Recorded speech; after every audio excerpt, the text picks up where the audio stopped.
Audio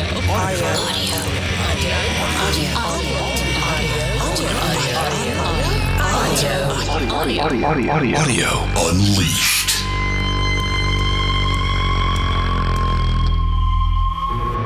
All right, are we recording? Are we recording? Let's get it moving here. We are. Let's get it moving, man. Yeah. Okay. How are we going to kick things off? I think we should go with what's our growing tradition of introducing each other. Okay.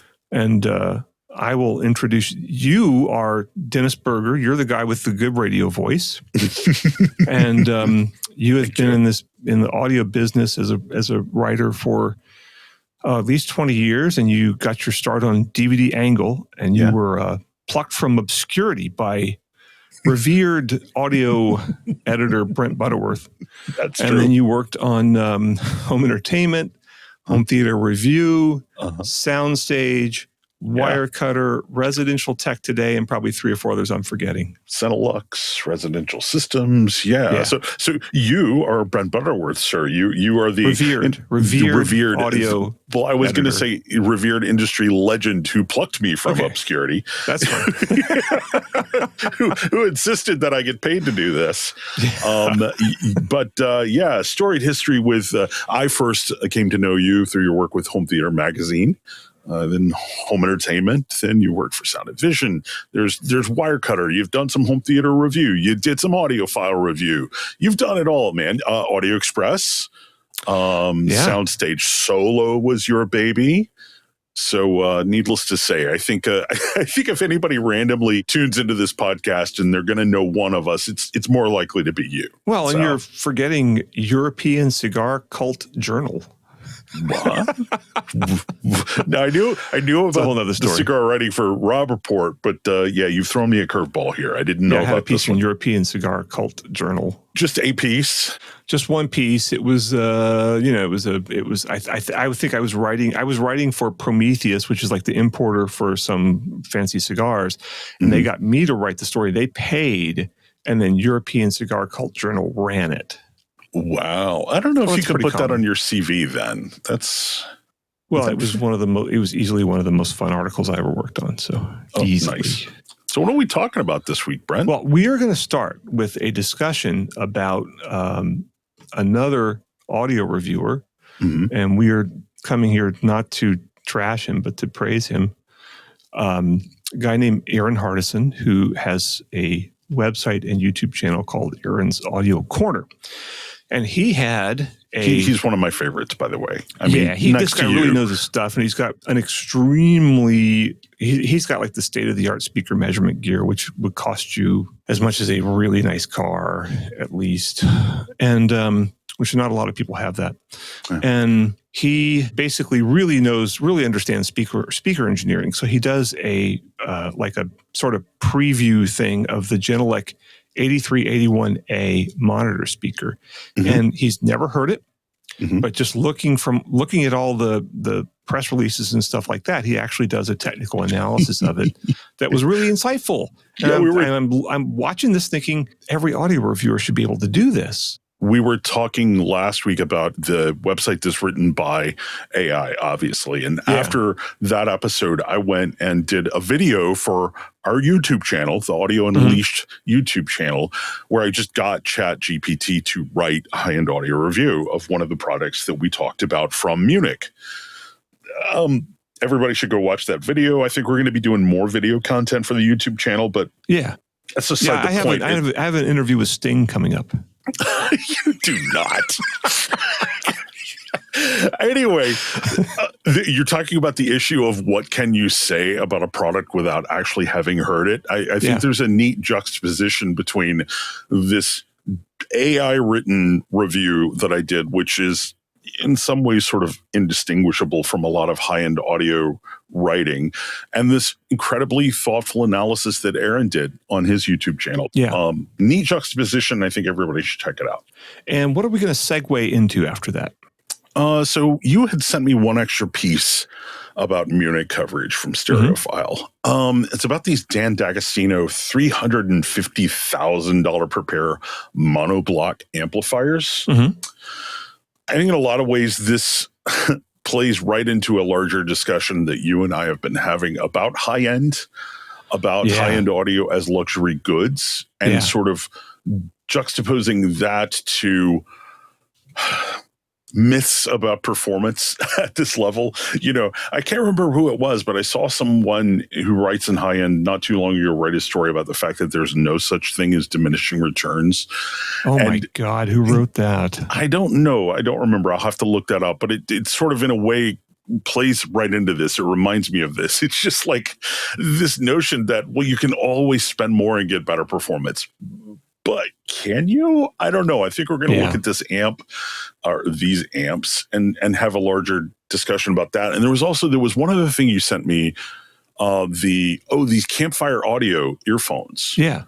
Plays right into that. I think we're going to talk about that too. What else you want to talk about this week, man? And I also I heard a really terrifying, infuriating, and fascinating discussion on the Your Morning Coffee podcast, which is all about, like record industry news, the music industry, kind of a super modern take on the music industry, like really like up to the second. And their motto is, everything we're telling you is going to change in a week. So I don't know if that's not their official motto, but that's basically what their attitude is. And they had a really, like I said, horrifying segment on how TikTok is featuring a lot of sped up music now, and how this is leaking onto all of the streaming platforms.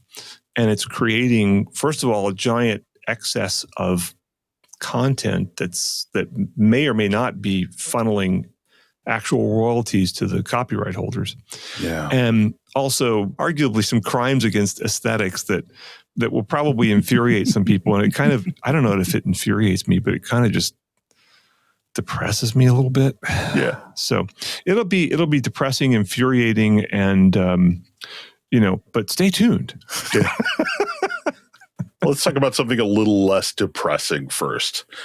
So in our little idea board, the headline that I put for this is Erin's back. So I don't know if people want to get into, the drama of Erin's personal life, but he took a good, 7-8 months off from his YouTube channel. And he was very public about the personal reasons why he did that. We won't get into that because, no matter whether or not he talked about it, it's none of our business. But I'm here to say that Erin is back. Erin's Audio Corner is producing content again. He's been back at it for a couple of weeks now, and he's already produced like 9 really, really amazing videos. Good. But the one that I wanted to talk about was this new segment that he's doing called Off the Top. So Genelec introduced a new flagship speaker, the 8381A. And it is wild. This is a Pro Monitor speaker. It is. Probably, It is. Although, you could use it for home. You could use it for home. Yeah. So it's like a 2-cabinet thing. I think one cabinet has got like 2 15-inch drivers in it. And then there's like another front-firing 15-inch driver and 4 5-inch mid-range drivers surrounding a coaxial mid-range and compression tweeter. Is a really, really, really interesting driver combination. And you look at this speaker and you're like, what's going on there? It's unusual. For people that know how speakers work, which is, and when I say know how speakers work, I mean understand the interactions between drivers of different sizes, depending on their placement, and how the crossover affects that and all that kind of thing, right? For people who know how speakers work, you look at this thing and you're like, I'm not sure that really works, except it's Genelec, so they probably got it to work. They probably had a good reason for it. People who don't know how speakers work at least are familiar enough with the typical driver arrangement to look at this and go, sure, that's weird. This is weird. What's going on there? I guess the closest that I can think that some people might have been exposed to in terms of this type of driver arrangement would be maybe some of the stuff from Tecton with but that's a little different. It's different, but I mean, I think at least conceptually, maybe you could relate what Tecton is doing to what Genelec is doing here. But the interesting thing is, Erin started this new segment called Off the Top. And basically what he's doing is going, let's look at this announcement. Let's look at all of the technical information they've released. Let's explore this in depth. And what can we say about the performance of the speaker never having heard it? And what can we say about it that's probably reliable? What can we say about it that then when we did actually get to hear it, we wouldn't be surprised? And I think it's fascinating. I think it's a really, really neat deconstruction of a bunch of different specifications that maybe we don't normally dig into enough. One of the things he does that is really, really fascinating, not so much in the information itself, but in the way he deconstructs and explains it, is he looks at the horizontal off-axis response, right? Yeah. Which is measured in 15-degree increments. So 0, 15, 30, 45, 60. And he looks at the frequency response at these different off-axis increments and says, okay, like, here's how you can look at this and say something about the driver design, about the crossover design. And it's a really surprisingly, not surprisingly, I shouldn't say surprisingly, because this is Erin. Erin is great at education, but it's a sneakily educational piece. Like, you watch this and you think, oh, I'm here for a product announcement, and you leave like understanding some stuff maybe you didn't understand before. So did you have a chance to watch the whole video? I watched the whole video. Yeah, it was great because he really, it's sad to me that more people don't understand how speakers work, because speakers, of course, have by far the biggest effect on the sound of your system of all the components in there. And once you really understand how speakers work, then you start to be able to kind of discard a lot of speakers. You can look at things and go, yeah, that ain't going to work. Yeah. And then you can also be skeptical about certain speakers. This is one where you'd be skeptical if you were smart. But you look at it and go, then you look at the specs and you look at it like Erin did and go like, yeah, that could work. Yeah.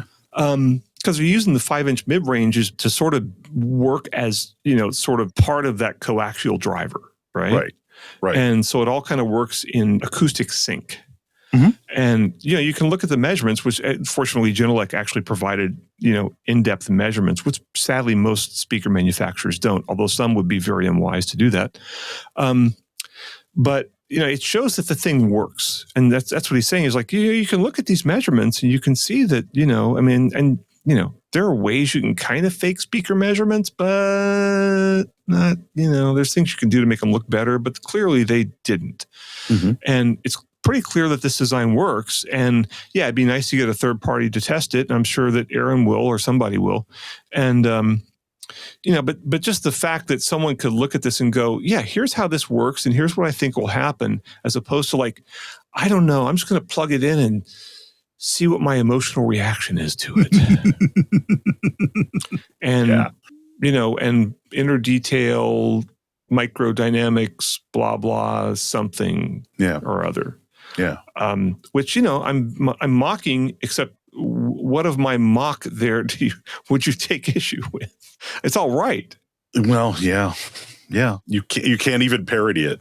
Yeah, but like that's the whole thing. It's like with your AI, the AI thing you did of trying to write a high-end audio story or high-end audio review using just what little information you could find on the internet and having it produce something that's pretty close to a viable review. Just sort of shows the value of what someone like Erin does versus the value of the guys who just emotionally react to stuff.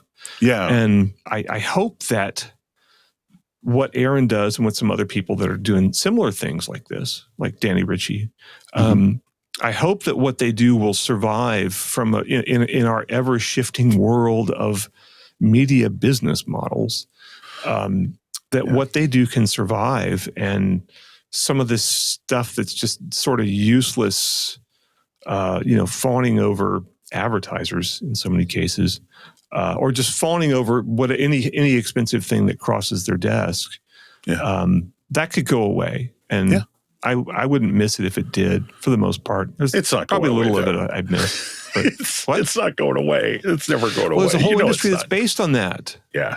There's a whole industry that has grown up around this idea that you can't evaluate audio performance from a an objective standpoint that you have to sit there and, emotionally react to the product as opposed to actually evaluate what it does according to whatever standards that we have. Yeah.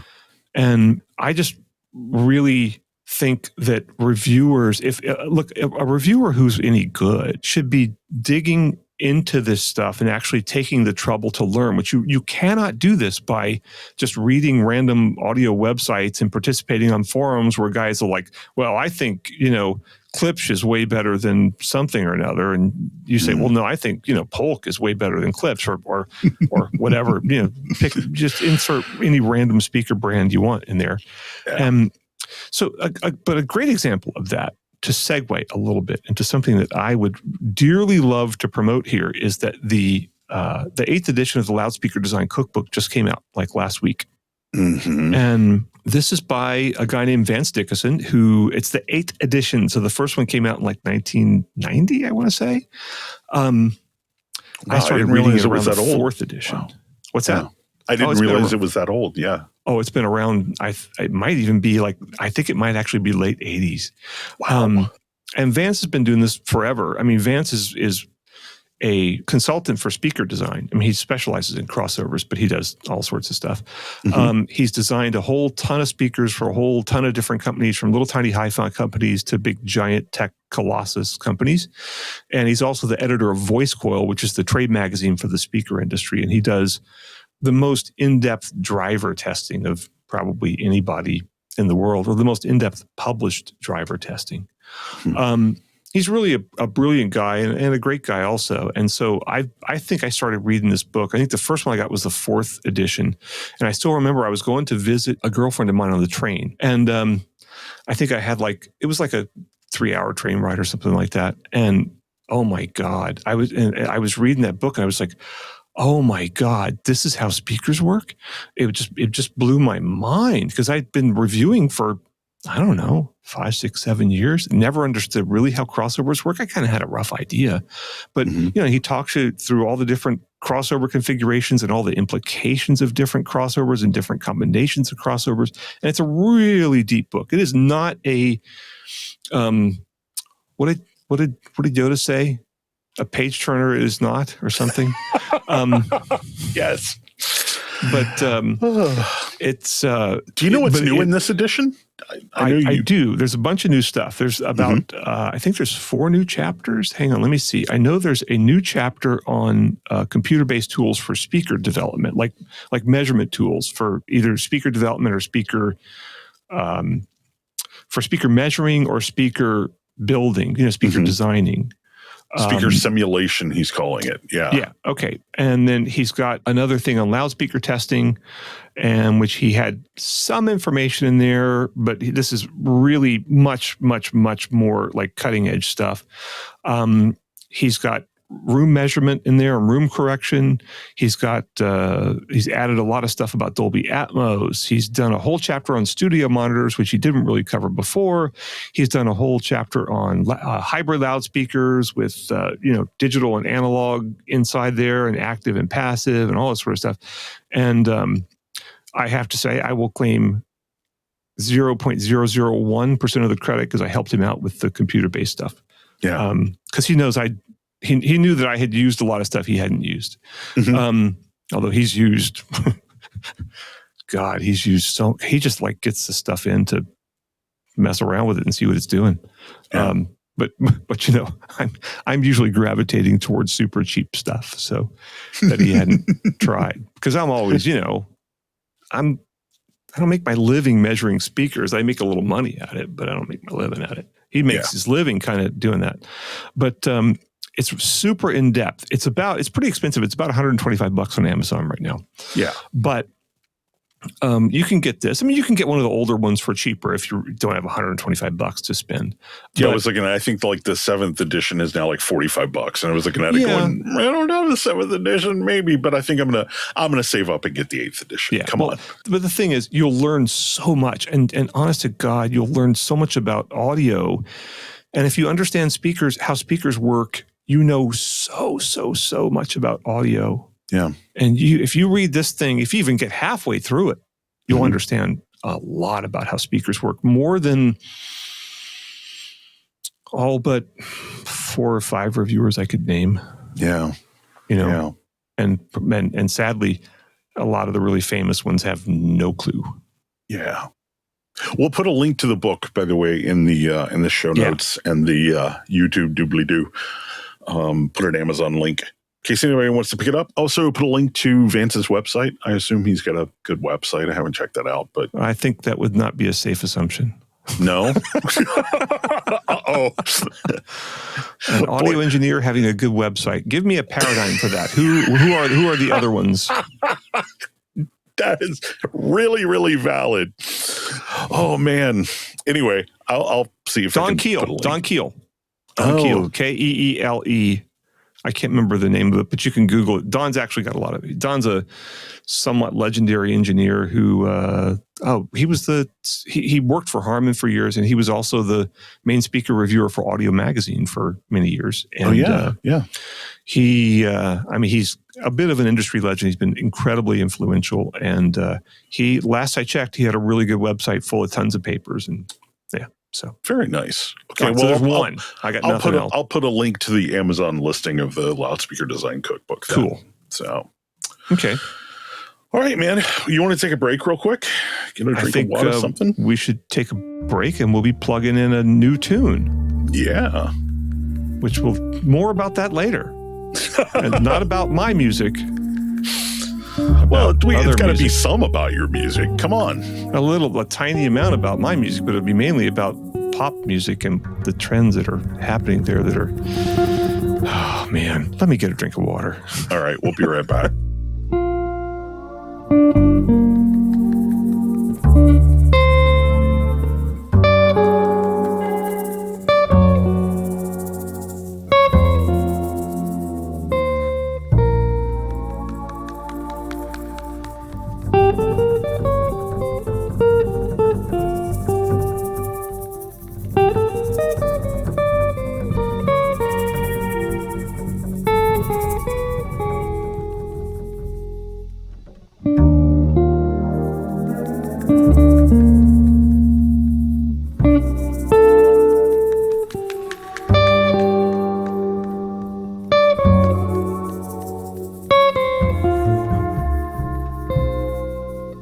And we're back.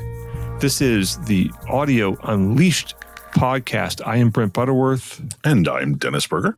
And we are now going to segue into more discussion of the Munich Hi-Fi show, which just ended, a week and a half ago. Mm-hmm. And as we speak, and there's a couple stories posted that we hadn't seen the time we did the last episode of the podcast.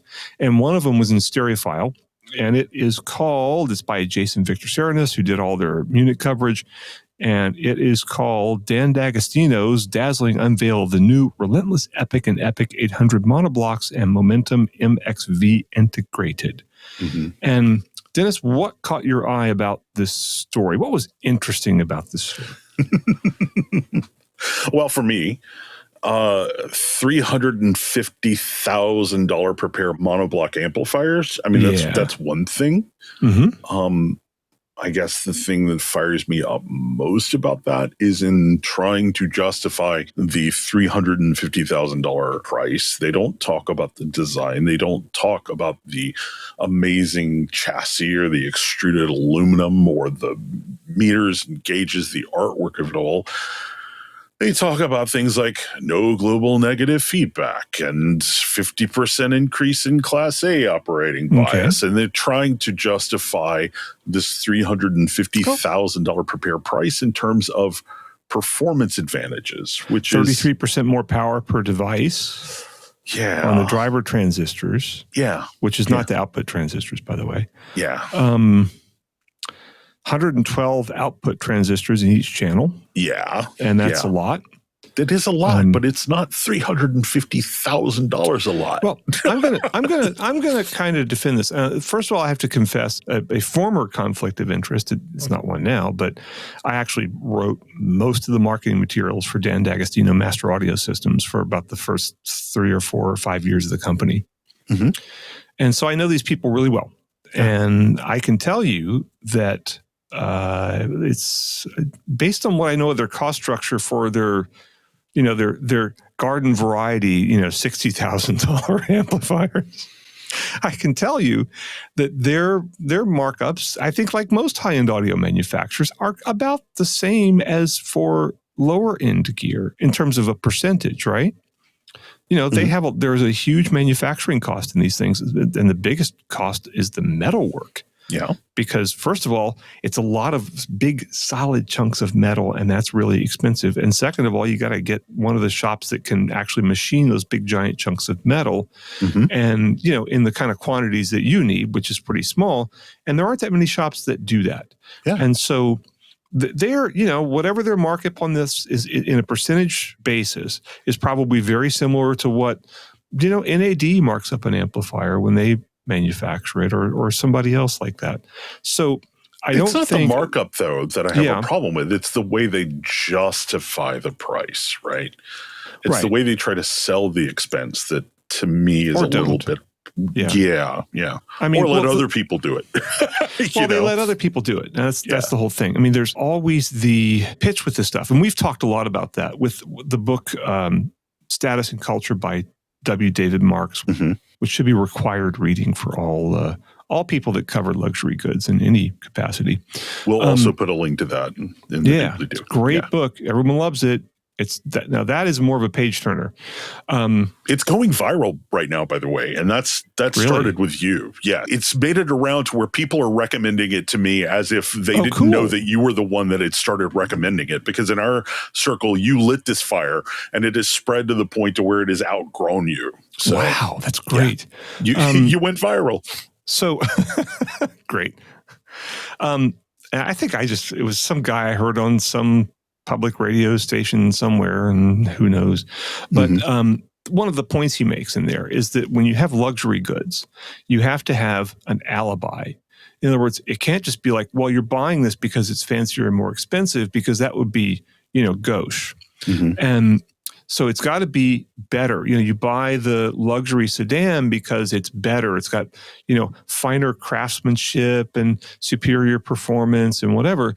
And in the same way, you buy a luxury amplifier or a luxury speaker, or luxury any audio product because it's better than the non-luxury audio products.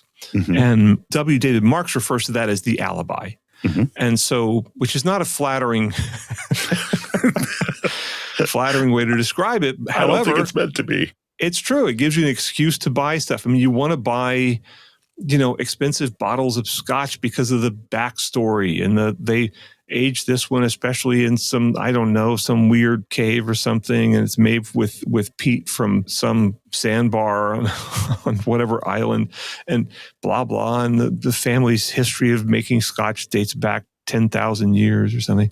Yeah. So anyway, there is the alibi here with any of these kind of products is that it's better, that it's somehow going to deliver an incomparable musical experience. And I think we can agree that the vast majority of high-end audio writers are very, very happy to parrot that kind of language. It's pretty rare to see a bad review of products like this. They'll just, they play, if they get to review it, because these are really expensive and they weigh these things. I think these things weigh like at least a couple 200-300 pounds each. Yeah.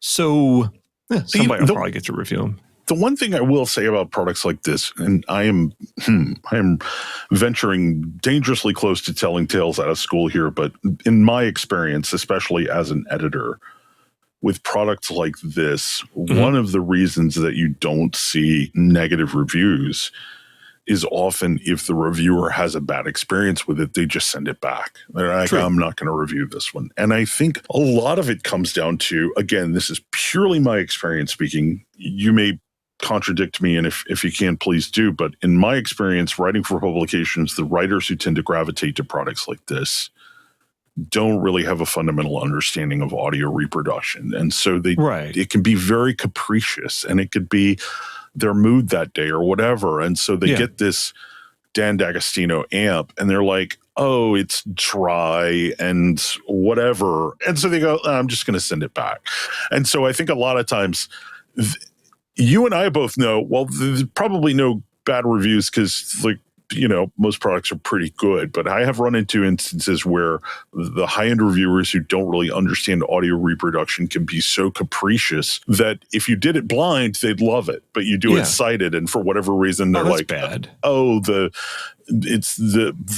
mid-range is almondy and not chocolatey, and so just send it back. So I've run into that a few times. I have actually not, but I've done high-end reviews, but I haven't really edited that many of them. Mm-hmm.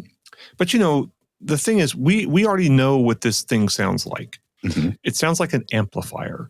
Yeah. And amps, look, if you take blind test, comparing two amps, the chances that you'd be able to tell the difference are near zero. Mm-hmm. And I've done it a lot. I own an ABX box, and I've done it. And I really, when I bought that box, I thought, finally, I'm going to pass the ABX test, and I'm going to show that amps sound different. And boy, not.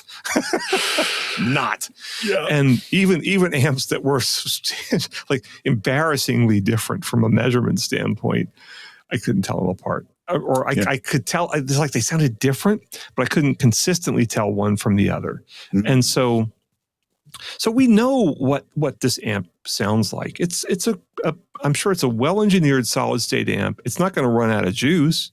It's not going to clip or anything like that. It's going to sound fine. Would you be able to tell this from a $1,500 Parasound in a blind test? I seriously doubt it. I'm looking at the specs now on Dan D'Agostino's website. It's stable down to 2 ohms. Mm-hmm. It's got a decent damping factor. It's got. You're looking over all of the specifications. I'm looking at this thing going, I don't own a speaker that this thing would not be able to drive perfectly well. And so, you'd probably you're not gonna hear the impedance swings of your speakers or something like that with this amp. It's really well engineered. I'm sure it's a perfectly great amp, but I want to get past that. There's so many. Look, somebody's going to review this thing, and they're going to say, "Oh my God, it's a new musical dimension." Well, no, it's not.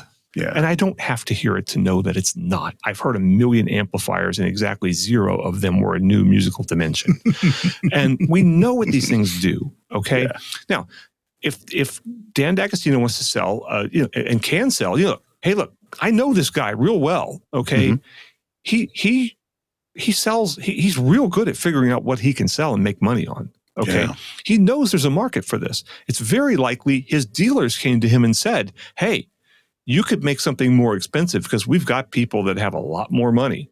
Mm-hmm. And we know that in this world now, in America, where we have, I think, 3 times as many billionaires now than we did in 2000 or whatever, billionaires are getting to be kind of common. And we know from from watching the All Too Close to Factual Succession that some of these people just blow $1 million and it's just like nothing. It's pocket change to them. Yeah. And so they are making, Dan and many other people in the high-end audio market are making products to suit that market. I mean, he may have a couple that an average person could afford, the well-heeled audiophile who's maybe a successful lawyer or something could afford, but so many of them are just, I think so many of these products are just made for people with a ton of money who are just like, I'll get like a really nice audio system and put it in my living room or my den or wherever, or in which of my homes will I put this? I don't know.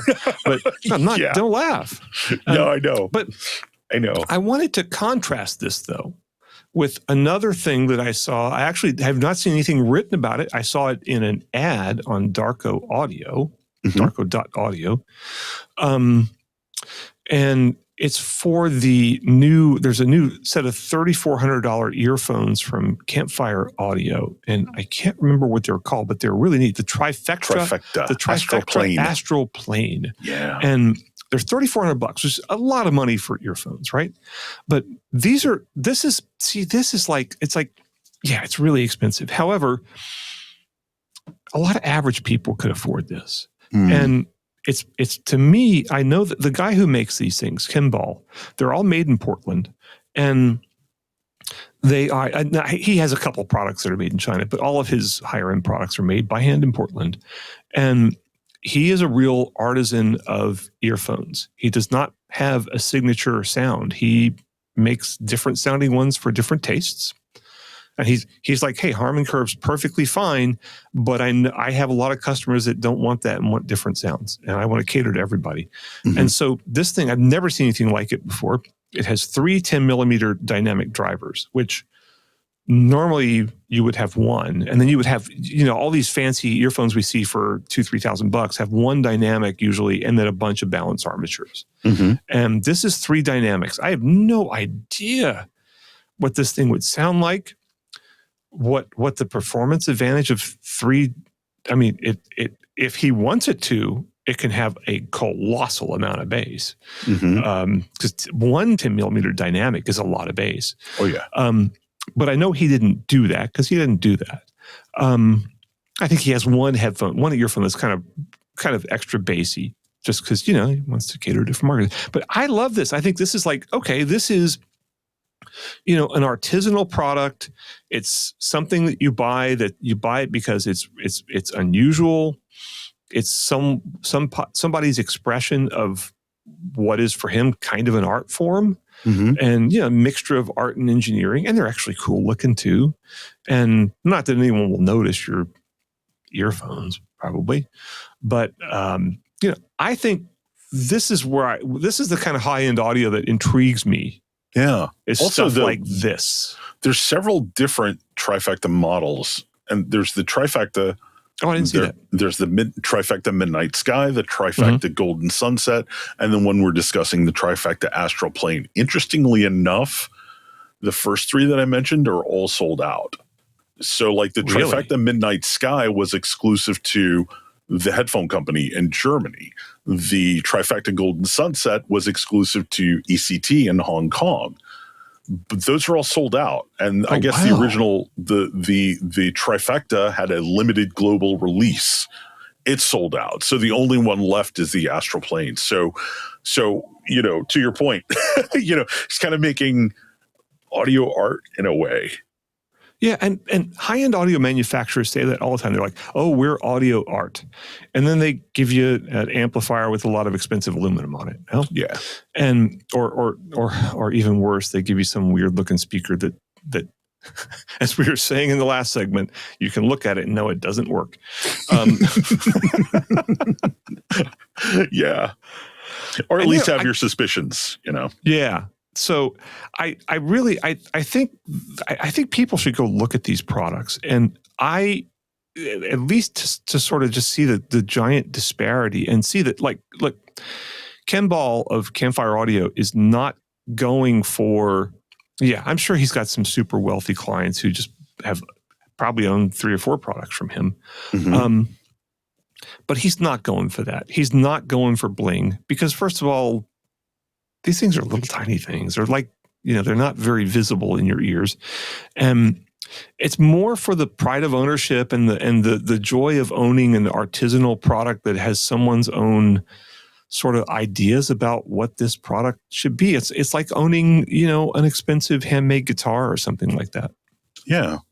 I don't need any more than I could play a gig with a $200 Squier guitar and be perfectly fine. Mm-hmm. But, you want something a little nicer. Yeah, sure. Something you connect with. Yeah, exactly. Good way to put it. Anything else you want to say about this? No, I just think that people don't believe rave reviews of amplifiers. Just don't. Yeah. Just don't. That doesn't exist. And you know what? If someone wants to disprove me, have at it, baby. I mean, show me your test. Don't show me I sat around in my underwear and listened to this versus this at unmatched levels with whatever speakers. And I preferred, and I knew, and it was a cited test, and I preferred this. Well, that doesn't mean anything at all. You show me blind tests that you passed where you told one high-end amp from another or a high-end amp from a low-end amp or whatever, and then we can start to talk. But, that's why I'm so unhesitant to say this stuff, because these, I've dealt with a lot of companies. I've been threatened by a lot of companies. Mm-hmm. And, I never worry about it when I know the company could not possibly present an argument in court about how, their product sounds better than whatever they're saying it sounds better than. Yeah. anyway, but I just really think it's understand. Look, man, you are, or woman or whatever. I should have a better phrase for that, shouldn't I? These days, how about folks? person. Yes, person. You do not need to go spend this colossal amount of money on luxury goods to get an awesome musical experience. Mm-hmm. You just don't. You might choose to. Yeah. I'd rather have a really cool amp for a few $1,000 than one of these, $100, off-brand things I've been testing. Mm-hmm. But, let's understand that music speaks on its own. Music doesn't need help from $300,000 amplifiers. Yeah. I was talking, I don't remember if I've discussed this in a previous episode. Maybe I have, maybe I haven't, but I was talking to our friend Tony Gramani the other day about home theater design and pricing. We were talking about how to communicate the price of a custom home cinema, because a lot of times, people are like, maybe they've got a $6 million house, and then you show them like a $100,000 home cinema system, and they're like, no, we'll just get a Sonos soundbar. Tony said he has this sort of pitch that makes a lot of sense and that resonates with people. And when he explained it to me, it was like, God, this is why you make the big bucks.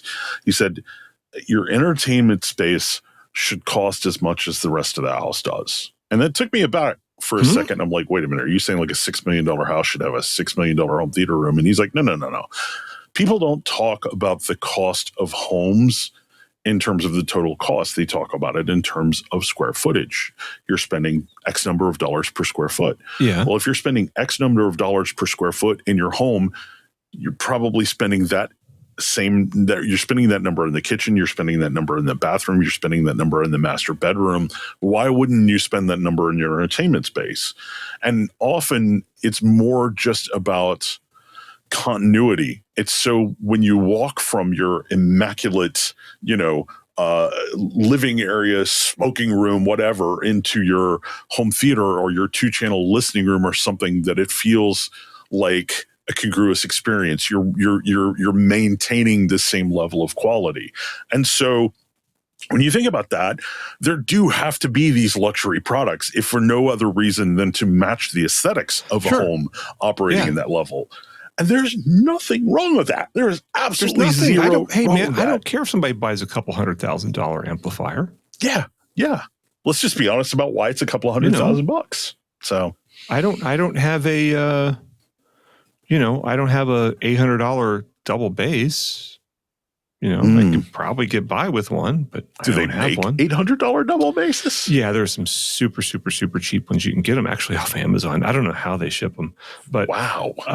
Yeah, because I figured the shipping would be $800. Well, yeah, that's the thing, is the shipping so expensive. But there's ways they can ship all sorts of crazy stuff.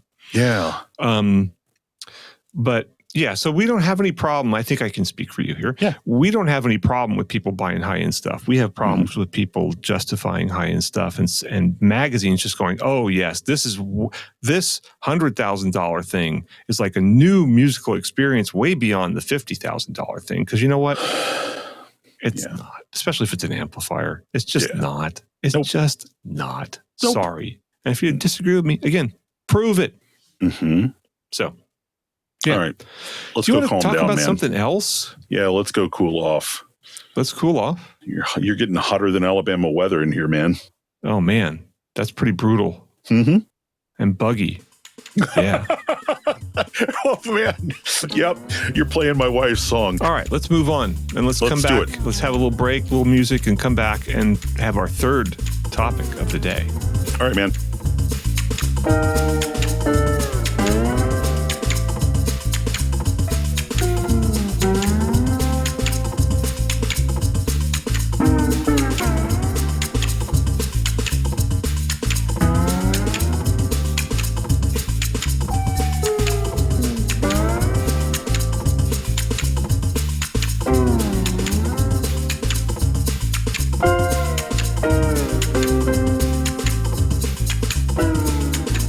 Hey, man, you got any new music you're working on for this episode?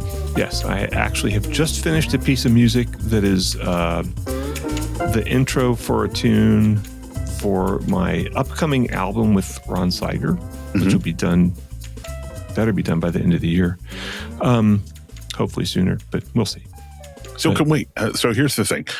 Can we use that as bumper music? Because I know back when we were doing the Soundstage podcast, once we used a piece of music from the Take Two album, and Doug was like, hey, we got hit with a copyright strike. So what do we do to keep from getting a copyright strike using your own music on your own podcast? Well, I'll add some gratuitous percussion parts, which Ron won't like. Wait a minute. There's no such thing as gratuitous percussion. That'd be gratuitous. And then maybe I'll, like the big trend now is to speed it up. You were telling me about that. Yeah.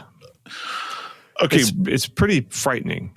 This is disturbing. I didn't know about this until you told me about it, but I found this piece on Vulture talking about it called The Rise of the Sped-up Remix. Music's hottest new trend is the Chipmunk Effect. How did we get here? But yeah, until you mentioned it to me, I had no clue. You heard about this on your morning coffee, right? Yeah, Your Morning Coffee is this awesome music business podcast that I listen to by Jay Gilbert and Mike Etchart. And it's yourmorning.coffee is the website. And then they also have a newsletter, and you can get them on all the podcasting platforms. But that is like my, they do for the music industry what we do for the audio industry, I guess. Nice. And they're great. And they had an in-depth, the most recent episode of it, which would be the episode dated May 29th, I believe. And they went into an in-depth discussion of this and actually talked to some industry people about it. And what's happening is it might be, normally we talk about audio quality here, but we are just the Audio Unleashed podcast. Wait a minute. We are Audio Unleashed. Yeah. There we go. So we are that, and that audio doesn't necessarily mean high-end audio, and audio doesn't necessarily mean the quest for better audio in your headphones or your home. It could mean a lot of things. So what's happening is a lot of as Jay and Mike explained in their podcast, people on TikTok are speeding up songs. A lot of people have. They go on TikTok and they'll grab somebody's song and they'll do a lip sync to it or a dance to it or something like that, right? But a lot of them are taking an existing song and speeding it up. So it sounds more like, like what we think of as, the Chipmunks. Yeah. And they are then doing their thing over it. And the reasons are many. And one of the reasons is to sort of add more excitement to it. Like somehow a song that's sped up is always better than one that's not. Okay, fine. But then, as Jay might go into, a lot of people are using this as a way to evade copyright. And so they're taking an existing song and speeding it up. And apparently the various copyright infringement detection algorithms on these services are not able yet to catch it. And so they're speeding up the song and they're claiming it is their own, and they're getting the royalties as opposed to, say, The Weeknd or somebody like that getting the royalties. And what they also said, though, was that the record companies are already getting on top of this. And I think it was Universal Music now has a new Spotify channel where they take their artist stuff and speed it up and slow it down and basically give it to you in these versions already. So you don't have to speed it up. So they still get the copyright on it. Yeah. Right. Obviously, it's still copyrighted, but they still get royalties on it because, when you take that and put it on your TikTok video, TikTok will go, oh, that song is from The Weeknd or whoever. I'm running out of contemporary artists to name. Ed Sheeran.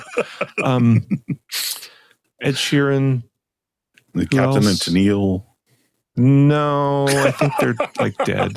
No, seriously, though, in this article from Vulture, they did mention Michael Bublé, which not exactly current, but he's not current.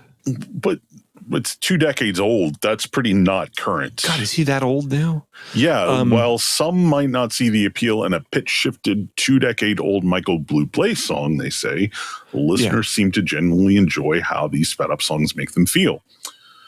But yeah, looking, there are playlists on Apple Music. I'm seeing playlists on Spotify. I'm seeing playlists on YouTube. I am seeing playlists on SoundCloud. And yeah, article from Music Radar here. Why are artists releasing sped up versions of their own songs? So yeah, it's just amazing. But see, that's the nice thing is though that audiophiles are like way ahead of the game. They don't have to go to some Spotify channel to get sped up songs, because if you have vinyl, you can just play your vinyl at 45 RPM instead of 33. Or if you have a table that does 78, you can really get extreme with it. Oh, yeah. And that'll give you that extra special good feeling. Wow. Of listening to your Patricia Barber records at 45 or even 78. So go to it, people. I have to wonder, I could be wrong about this, but I have to wonder how much of this is the youth just trolling us. You know, because so much of what happens on TikTok that we think, oh, look at what these kids are doing now. It's like they're taking the mick, man. Like they want us to write headlines about how ridiculous they are. I mean, you know, and let's face it. Maybe kids have been doing that for ages, you know, whether it be swallowing goldfish or sitting on flagpoles or all of this crap. I mean, it's just the latest trend. But you know, like the whole Tide Pod thing, nobody actually ate Tide Pods. They pretended to eat Tide Pods so Fox News would freak out and go, the kids are eating Tide Pods. Yeah. So you just have to wonder how much of this is them trolling us. Well, you know, there's been a trend in especially like hip hop. Mm-hmm. Where, you know, since hip hop is basically almost all done in the box with MIDI and things like that, and MIDI controllers and not a lot of real instruments, they have used a lot of manipulation of human voices to make like weird kind of sound effects and things, right? Mm-hmm. And it goes back to, you know, T-Pain using auto-tune on his voice and things like that. So I think that there's a developing taste for this sort of inhuman, weird, sort of unsettling sounds in music. And, you know, especially, you know, then you're in the uncanny valley. You're hearing a human voice that's mutated as opposed to just some weird sound that some guy made by doing a guitar effect or a synthesizer patch or something, right? Yeah. So it's more unsettling and more attention getting. Mm-hmm. And I guess people find that appealing, and they're now listening to sped up music. And we will be listening to one of my tunes sped up. I'm going to do it just to see, because I like to, you know, I have to keep my finger on the pulse of all the trends going on in music and audio. Yeah. So I'm going to be on the cutting edge and be one of the first jazz artists, at least probably one of the first jazz artists to consciously speed up their music. But this is just so that we don't get a copyright ding. Nice. We should be doing some lo-fi beats, because that's actually one of the biggest trends in music is lo-fi beats videos. I don't exactly know what those are. So lo-fi beats are basically sort of, in a way, the musical equivalent of like thunderstorm sounds. So you know how I have to listen to thunderstorm sounds to sleep. I just cannot sleep in silence. Yeah. But so the lo-fi beats are basically YouTube videos or playlists on Spotify or something like that are designed to be, there's an element of stochasticity in that, you know, there's going to be a certain amount of stuff per minute or whatever, but it's a little unpredictable. It's very loopy. It's very repeatable, and it disappears into the background really quickly. And yet you're still subconsciously aware of it, right? And so a lot of them, they will take like basically just a hip hop beat and put some keyboards or something on top of it, and then run it through something like Isotope's vinyl filter to add like popping and scratching and looping and things like that, just to add a little bit of a monotonous character to it. Yeah. Upload an hour of that to YouTube, and you'd be amazed how many hits they get. There are channels that thrive on just being live 24 hours a day with lo-fi beats. And kids are using it as study music. But also, it's funny, the communities that are developing around it. You go to the comments section of any of the more popular LoFi Beats channels, and it's like there are entire friend circles cropping up around just their favorite channels. And a lot of people are there just like sort of looking for, I don't know, mental health contact or whatever. I mean, it's really amazing just to see these communities popping up around this phenomenon of lo-fi beats. So I think we should make some lo-fi beats music and put that on our YouTube channel.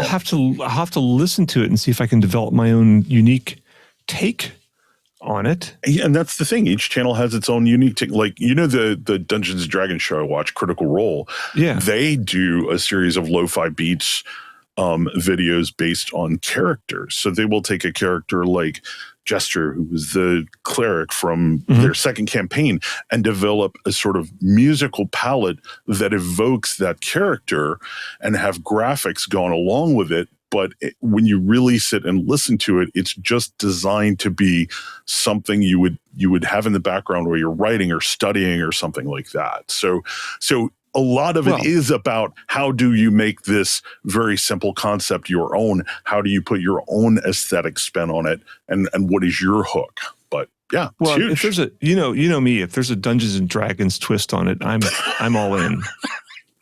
Jackass.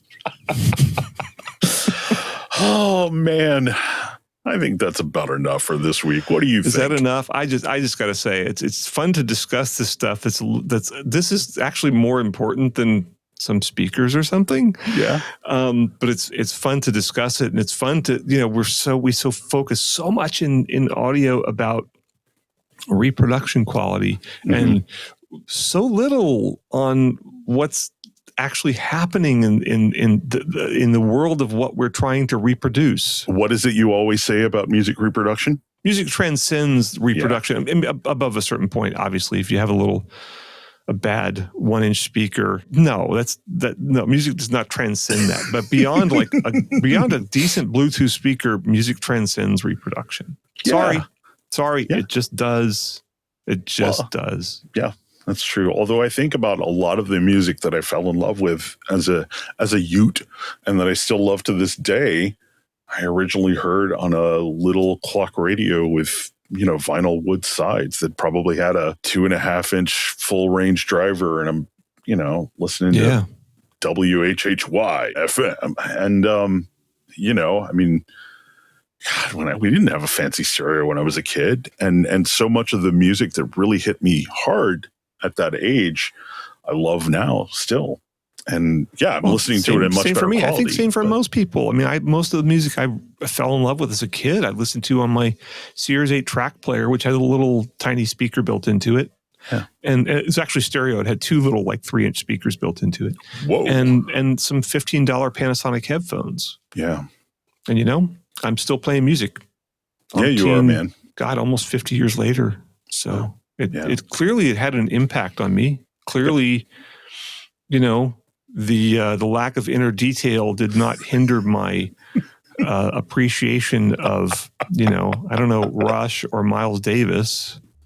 So, is Rush even supposed to have inner detail? I'm never sure what music does and does not have inner detail.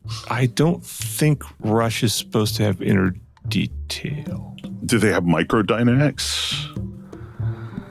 No, they just have dynamics. There you go. Okay, good. They have big and loud. Yeah. It's not going to dazzle you with its detail or its sound staging or anything like that. Yeah. Although, it sounds good, but it's not bad. It's just that music doesn't lend itself to this. And it doesn't mean people, I still listen to Rush on stuff all the time. Yeah. Really fancy headphones sometimes. Yeah. So anyway, let's wrap it up, man? Yeah, let's do it. Good. So we should say this has been a Butterburger production. It has indeed. It never gets old. Yeah. When we did our first episode, Carnell Greer, who came up with Butterburger Productions, texted me. He was like, "Butterburger Productions is back!" Like 19 exclamation points. Yeah. Yeah. So I think we've already established that you're doing some new music for this episode. Yeah, I'm going to do all the music for this one. Yeah. And I'll probably, I think it's my turn to do the mixing and mastering. Your turn to edit it. Editing and all that. Yeah, And you're we going have out of town. That's right. We have to thank our sponsors as well. Do you know something I don't know? No, we don't have any sponsors. But we could. But we will thank our listeners. Thank you, listeners, for tuning in. We should say, if you are listening to us on a podcasting platform that has reviews, leave us a review. Let us know what you think. If you are listening to us on YouTube, give us a thumbs up, subscribe, maybe leave us a comment. Let us know what you liked, what you didn't like. We will appreciate the first. We'll probably ignore the last. But let us know. That helps the algorithms. You know, if you leave us a review on iTunes is more likely to push us to a new listener. So helps us out. Yeah, like and subscribe or do all that stuff that like Davey 504 always says to do. Do what he says, but do it on our stuff. You can do it on his too, but do it on his too. Yeah, as well. All right. Well, have fun in Houston, man. Thanks, man. See y'all later. All right, we'll see you in a couple of weeks.